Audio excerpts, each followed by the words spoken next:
சட்டம் மாறி வந்து மண்ணை முட்டும் காலில் சூழ்ந்து கைகள் தட்டும் வாழியவே என்னவராட்சி திசைகள் எட்டும் நம்மவராற்றல் விண்ணை முட்டும் எட்டு திக்கும் முரசு கொட்டும் வாழியவே. ஆனால் அன்று சேர மன்னரிடம் எழுப்பிய ஒரு கேள்விக்குறியை மாற்றி அதற்கு முற்றுப்புள்ளி வைக்க முயற்சி தொடங்கிவிட்டது. அது என்ன? உண்மையை நேரில் சென்று உரைக்க பாண்டிய நாட்டிலிருந்து சேர நாட்டிற்கு செய்தி சொல்லி அனுப்பப்பட்டது. சேர மன்னரும் அதை ஏற்றுக்கொண்டு அவசியம் வாருங்கள் என்று அழைப்பு அனுப்பிவிட்டார். இது எப்படி உங்களுக்கு தெரிந்தது? சோழ நாட்டை மையமாக வைத்து பின்னப்பட்ட சிலந்தி வலை அல்லவா இது? அதை அறுத்தெறிய நடக்கும் முயற்சி பற்றி சம்பந்திக்கு தெரிவிக்காமல் இருப்பாரா பாண்டிய மன்னர்? இதற்காக யார் போக போகிறார்கள்? யார் வந்ததால் இப்படி நேர்ந்தது என்று நீ சேர மன்னரிடம் சொன்னாயோ அந்த இளம்பழுதியே போகப் போகிறார். பாண்டிய இளவரசரே நேரில் வந்து சொல்லும் போது சேர மன்னர் அதை ஏற்காமல் இருப்பாரா? அதன் பின் சேர சோழ பாண்டிய நாடுகள் ஒன்றாக இணைந்து நிற்கப் போகின்றன. மூவர் கொடியும் சேர்ந்து பட்டொளி வீசி பறக்கப் போகிறது. அதிலிருந்து வீசப்படும் காற்றால் நீ வீசி எறியப்படாமல் தப்பிக்க வேண்டுமென்றால் அதற்கு ஒரே ஒரு வழிதான் இருக்கிறது. என்னது? நீ செய்யும் சூழ்ச்சிகள் எல்லாம் உனது வீழ்ச்சிக்குத்தான் பயன்படும் என்பதை நீ புரிந்து கொண்டு திருந்த வேண்டும். அப்படியும் நீ மாறவில்லை என்றால் மன்னரின் ஆணையை பெற்று நானே உன் கழுத்தை பிடி பூம்புகார் கோட்டை வாசலுக்கு வெளியே துரத்தும் நிலைமை உருவாகும். எச்சரிக்கையாக நடந்து கொள்.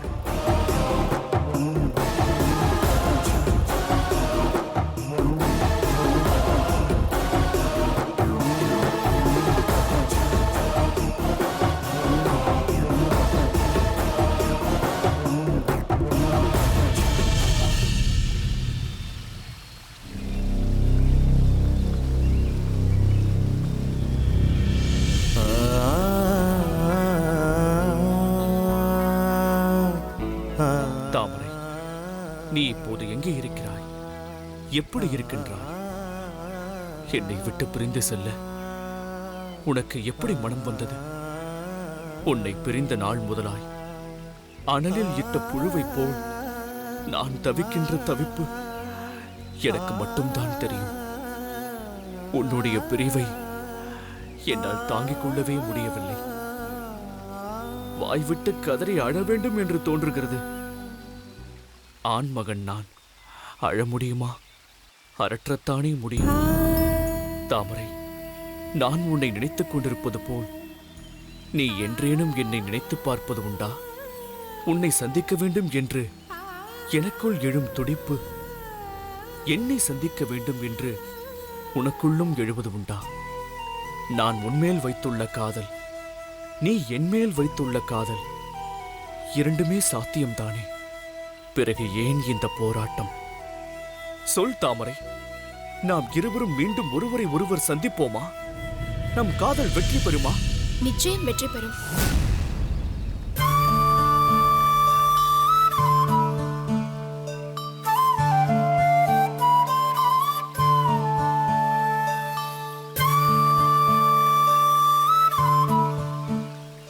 வா கலைவாணி, இந்த உடைவாள் என்னுடையதானே? தங்களுடையதுதான். ஒரு நாள் பயிற்சியின் போது நீங்கள் மறதியாக விட்டுச் சென்ற இந்த உடைவாளை இத்தனை நாட்களாக நான் தான் எடுத்து வைத்திருந்தேன்.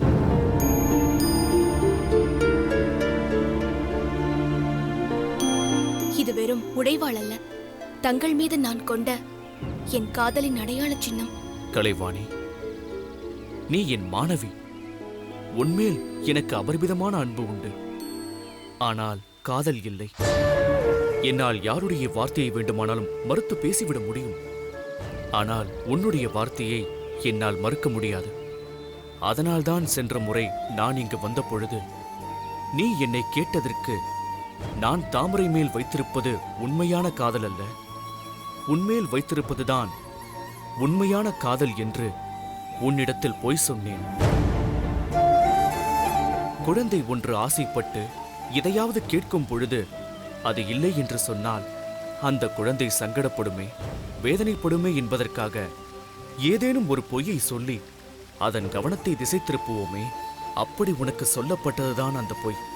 இப்பொழுது எதற்காக இப்படி ஒரு விளக்கத்தை தந்து கொண்டிருக்கிறீர்கள்?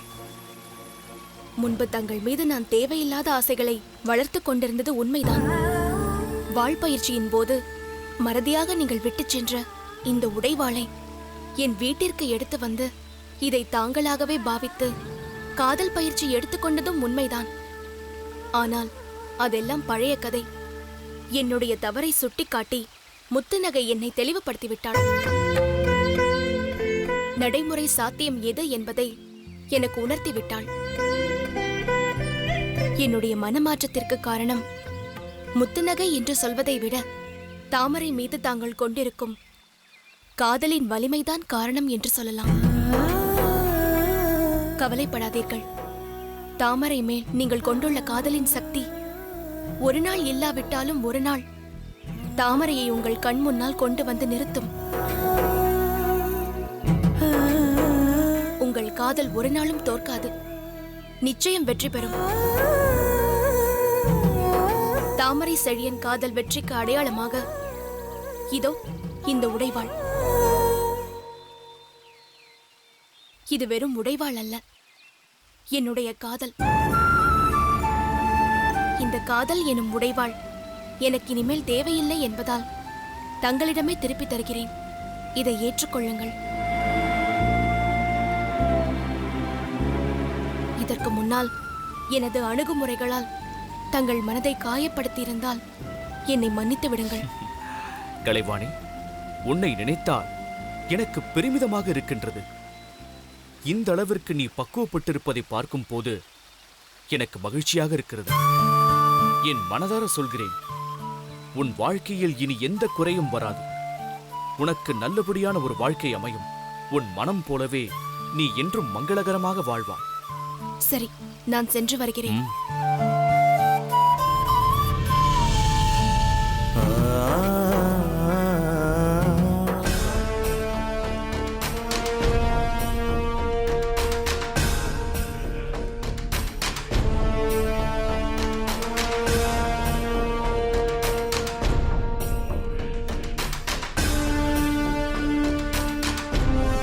வணக்கம் மன்னவா. வாருங்கள் அமைச்சரே. சொல்லுங்கள் மன்னவா. கோடைக்காலம் நெருங்குவதால் மலைவளம் காண அதிக மக்கள் வருவார்கள். அவர்களுக்குரிய பாதுகாப்பை வழங்குவதற்கு ஏற்பாடுகள் செய்யப்பட்டிருக்கிறதா? ஏற்பாடுகள் செய்யப்பட்டிருக்கிறது மன்னவா. மக்கள் அதிக அளவில் கூடும் முக்கிய பகுதிகளில் அசம்பாவிதம் எதுவும் நடந்துவிடாத வண்ணம் காவலுக்கு நம் வீரர்கள் அமர்த்தப்பட்டிருக்கின்றனர். நம் தளபதியாரும் அவ்வப்போது அங்கு சென்று மேற்பார்வையிட்டு வருகின்றார். மாமன்னருக்கு என் பணிவான வணக்கம். தங்களை காண சோழ நாட்டிலிருந்து மங்கம்மாவின் தோழி மாதுரி என்பவர் வந்திருக்கின்றார். அவரை உடனே வரச்சொல். உத்தரவு மன்னவா. பாதுகாப்பு ஏற்பாடுகளில் கவனமாக இருக்க வேண்டும் அமைச்சரே. ஏனெனில் மாந்தையில் இருந்து மட்டுமல்ல, வாஞ்சியில் இருந்தும் மக்கள் மலைவளம் காண வருவார்கள். மக்களுக்குள் கருத்து வேறுபாடுகள் எதுவும் ஏற்பட்டுவிடக்கூடாது. மாமன்னருக்கு வணக்கம். முக்கிய செய்தி என்ன? மங்கம்மா வரவில்லையா? உன்னை அனுப்பி இருக்கிறாள். முதலில் அவர்தான் இங்கு வருவதாக இருந்தது.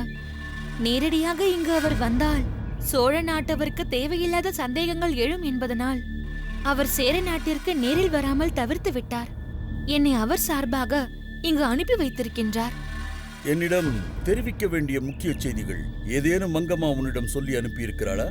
ஆம் மன்னவா, தங்களிடம் தெரிவிக்க வேண்டிய முக்கிய செய்தி, அதுவும் அவசர செய்தி என்பதால் தான் நேரடியாக சென்று வா என்று என்னை இங்கு அனுப்பி வைத்தார். முக்கிய செய்தி என்ன? நல்லெண்ண விஜயமாக பாண்டிய நாட்டு இளவரசர் இளம்பழுதி சேர நாட்டிற்கு வருவதற்கு தாங்கள் அனுமதி வழங்கக்கூடாது என்பதுதான் அந்த முக்கிய செய்தி மன்னவா. அதற்கு சாத்தியமே இல்லை. பாண்டிய இளவரசர் இளம்வழுதிக்கு சேர நாட்டிற்கு வருவதற்கு அனுமதி வழங்கி ஏற்கனவே மடல் அனுப்பியாகிவிட்டது. மங்கம்மா தேவியாருக்கும் அது தெரியும். இளவரசர் இளம்பழுதி சேர நாட்டிற்கு வருவதற்கு முன் அவரை வரவிடாமல் தடுத்து நிறுத்துங்கள் என்று மங்கம்மா தேவியார் சார்பாக சேர மன்னரிடம் தெரிவிப்பதற்காக தான் நான் இங்கு வந்திருக்கின்றேன். எதன் பொருட்டு இளவரசர் இளம்பழுதியை சேர நாட்டிற்குள் வரவிடாமல் தடுத்து நிறுத்த வேண்டும் என்று மங்கம்மா நினைக்கின்றாள். பாண்டிய நாட்டு இளவரசர் இளம்பழுதியின் நல்லெண்ண விஜயமே சோழ மன்னர் கரிகாலரின் ஏற்பாட்டில்தான் நடப்பதாக மங்கம்மாதேவியார் நினைக்கின்றார். இதன் பின்னணியில் ஏதோ சூழ்ச்சி வலை பின்னப்படுவதாக அவர் நினைக்கின்றார். தன்னுடைய அரசியல் ஆதாயங்களுக்காக பாண்டிய நாட்டை பகடைக்காயாக பயன்படுத்துகிறார் மன்னர் கரிகாலர் என்ற சந்தேகம் மங்கம்மாதேவியாருக்கு இருக்கின்றது. அதனால் பாண்டிய இளவரசர் இளம்பழுதி சேர நாட்டிற்குள் வராமல் தங்களை பார்த்துக் கொள்ள சொன்னார். அமைச்சர் அவர்களே, இதை பற்றி தாங்கள் என்ன கருதுகிறீர்கள்? மன்னவா, பாண்டிய இளவரசர் சேர நாட்டிற்கு வருவதற்கு அனுமதி வழங்கி நாம் ஏற்கனவே மடல் அனுப்பிவிட்ட இந்த நிலையில் மீண்டும் இளவரசர் இளம்பழுதியை வரவிடாதபடி தடுப்பது அத்தனை கௌரவமாக இருக்காது என்பது என்னுடைய அபிப்பிராயம். இது பற்றி நாம் இருவரும் கலந்து பேசி ஒரு முடிவுக்கு வருவோம். நீண்ட தூரம் பயணித்து வந்ததில் நீ களைப்பாக இருப்பாய். இன்று நீ ஓய்வெடுத்துக்கொள். மங்கம்மாவின் கோரிக்கையை நானும் அமைச்சரும் பரிசீலனை செய்து எங்கள் முடிவை நாளை நீ சோழ நாடு செல்லும் போது சொல்லுகின்றோம். இப்போது நான் உத்தரவு வாங்கிக் கொள்கிறேன் மன்னவா. யாரெங்கே? கூறுங்கள் மன்னவா. இவரை நம் விருந்தினர் மாளிகைக்கு அழைத்துச் சென்று தங்குவதற்குரிய ஏற்பாடுகளை செய்யச் சொல். உத்தரவு மன்னவா. வாருங்கள். சென்று வருகிறேன். அமைச்சரே, இளவரசர் இளம்பழுதியை வராமல் தடுப்பதில் எனக்கும் உடன்பாடில்லைதான். தங்களுக்கு இருக்கும் அதே அபிப்பிராயம்தான் எனக்கும் இருக்கிறது. ஆனால் மங்கம்மா வைத்திருக்கும் கோரிக்கையை நிராகரிப்பதை பற்றியும் நாம் யோசிக்க வேண்டியுள்ளது. இதில் யோசிப்பதற்கு என்ன இருக்கிறது மன்னவா? மங்கம்மா சொல்லி அனுப்பிவிட்டார் என்ற ஒரே காரணத்திற்காக இளவரசர் இளம்பழுதி இங்கு வருவதற்கு நாம் தடை போட முடியாது. நீங்கள் சொல்வதை நான் ஏற்றுக்கொள்கிறேன். ஆனால் என்ன காரணத்திற்காக மங்கம்மாவின் கோரிக்கையை நிராகரித்து விடலாம் என்று தாங்கள் எண்ணுகிறீர்கள்? மங்கம்மா என்ன நினைக்கிறார் என்பது பற்றி நம்மிடம் மாலதி என்ன கூறினார்? பாண்டிய இளவரசர் இளம்பழுதியின் நல்லெண்ண விஜயமே சோழ மன்னர் கரிகாலரின் ஏற்பாடு. இதன் பின்னணியில் அவர் ஏதோ சூழ்ச்சி வலை பின்னுகிறார். தன்னுடைய அரசியல் ஆதாயங்களுக்காக சோழ மன்னர் கரிகாலர் பாண்டிய நாட்டை பகடைக்காயாக பயன்படுத்துகிறார் என்ற சந்தேகம் மங்கம்மாவிற்கு இருக்கிறது என்றார். ஆனால் மங்கம்மா சொல்கிறார் மன்னர் கரிகாலர் தப்பானவர், சூழ்ச்சி செய்கிறவர் என்று. அதேபோல் இப்போது பாண்டிய நாட்டு இளவரசர் இளம்பழுதியை சேர நாட்டிற்கு வரக்கூடாது எனும் கோரிக்கை ஏன் மங்கம்மாவின் சூழ்ச்சியாக இருக்கக்கூடாது? மங்கம்மாவிற்கு அந்த மாதிரி குணம் உண்டு என்பதை நாம் இருவருமே அறிவோம். தளபதி பார்த்திபன் மேல் துவேஷம் கொண்டு அவரை பற்றி ஏதேதோ தவறான அபிப்பிராயங்களை நம்மிடம் கூறினார். ஆனால் அவையெல்லாம் உண்மையல்ல. தளபதி பார்த்திபன் நேர்மையான பொறுப்பான ஆள் என்பதை நாம் அறிந்து கொண்டோம். நீங்கள் கூறுவது உண்மைதான் அமைச்சரே. மங்கம்மாவை அவ்வளவு எளிதில் கணித்து விட முடியாது. இதன் மூலம் கூட அவர் திட்டம் தீட்டியிருக்கக்கூடும். அதற்கு சாத்தியம் இருக்கின்றது. இப்போது தாங்கள் என்ன நினைக்கிறீர்கள் அமைச்சரே? இளம்பழுதி இங்கு வருவதற்கு நாம் அனுமதிக்கலாமா வேண்டாமா? இளவரசர் இளம்பழுதி சேர நாட்டிற்கு வருவதற்கு எக்காரணத்தை கொண்டும் தடை போட வேண்டாம் என்பதை வலியுறுத்தத்தான் மேற்கண்ட காரணங்களை நான் தங்களிடம் கூறினேன். என்னை பொறுத்தவரை பாண்டிய நாட்டினரின் கருத்துக்களை நாம் தெரிந்து கொள்வது நமக்கு பல வகையில் உதவியாக இருக்கும் என்றுதான் நான் எண்ணுகிறேன் மன்னவா. மேலும் நாம் அழைப்பு விடுவதற்கு முன் இப்படி ஒரு கோரிக்கை வந்திருந்தால் பாண்டிய இளவரசரை இங்கு வர அனுமதிக்காதது பற்றி யோசித்திருக்கலாம். அவருக்கு அழைப்பு அனுப்பிவிட்ட நிலையில் மீண்டும் அனுமதி மறுப்பது நியாயமில்லை என்பது என்னுடைய கருத்து. அமைச்சரே, நீங்கள் சொல்லும் காரணங்கள் நியாயமானது என்பதால் உங்கள் கருத்தை நான் ஏற்றுக்கொள்கிறேன். எனது மறுப்பை மங்கம்மாவிடம் தெரிவிக்கும்படி மாலதியிடம் நாளை நான் தெரிவித்து விடுகிறேன்.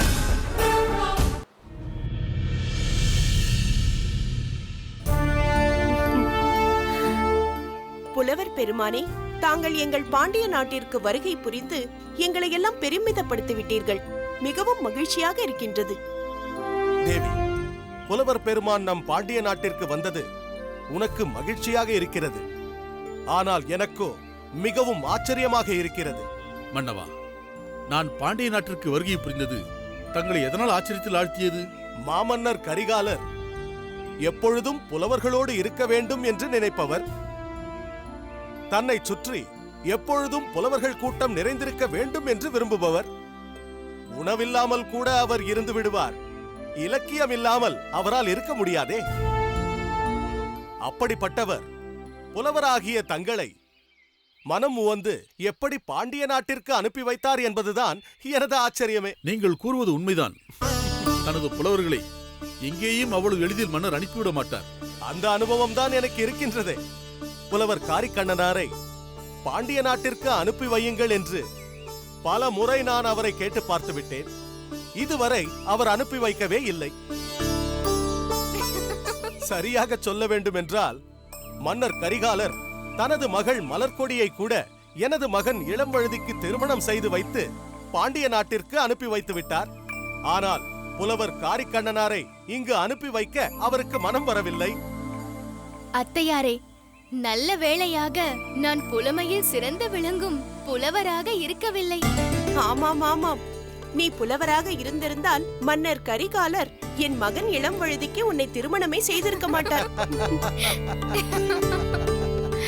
அம்மா மலர்கொடி, மன்னர் கரிகாலர் புலவர்களை அனுப்பி வைக்க மனம் வராமல் தன்னுடனே வைத்துக் கொண்டிருப்பது போல் மகாராணியாரும் உன்னை அனுப்ப மனம் வராமல் உன்னை தன்னுடனே வைத்துக் கொண்டிருப்பதால் தான் திருமணம் முடிந்து நீ இங்கு வந்ததிலிருந்து சோழ நாட்டு பக்கமே எட்டி பார்க்காமல் இருக்கின்றாயா?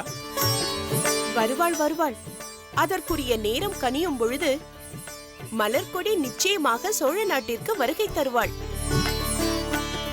தலைப்பிரசவம் தாய் வீட்டில் நடப்பதுதானே நம் மரபு. போங்கள் அத்தை.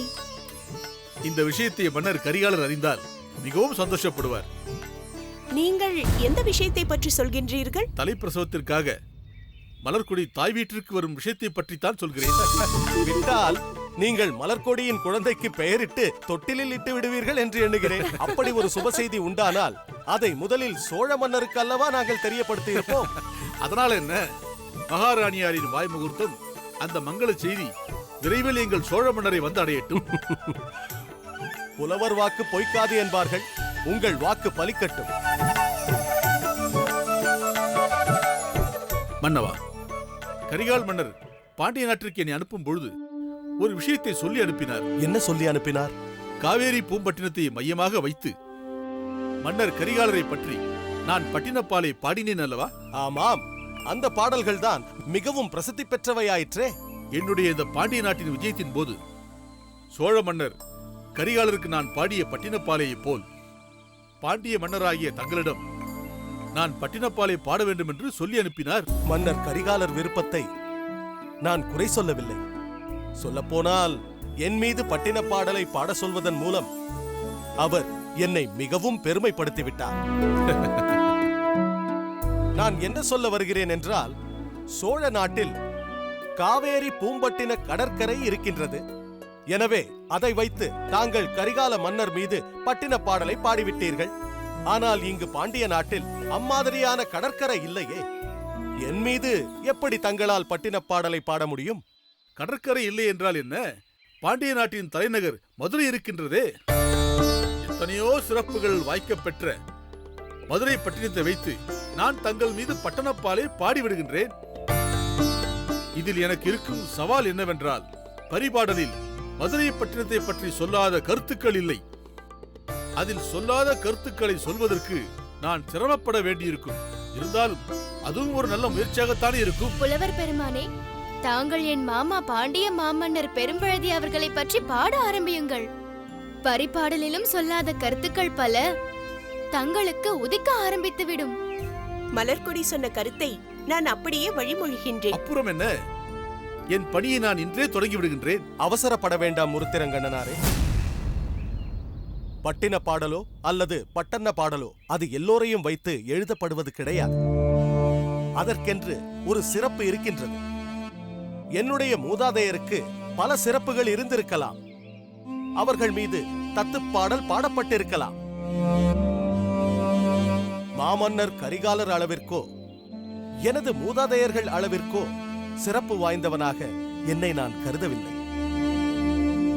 மாமா அவர்களே, யானையின் பலம் யானைக்கு தெரியாது என்பது போல் தங்களின் பலம் என்னவென்று தங்களுக்கு தெரியாது.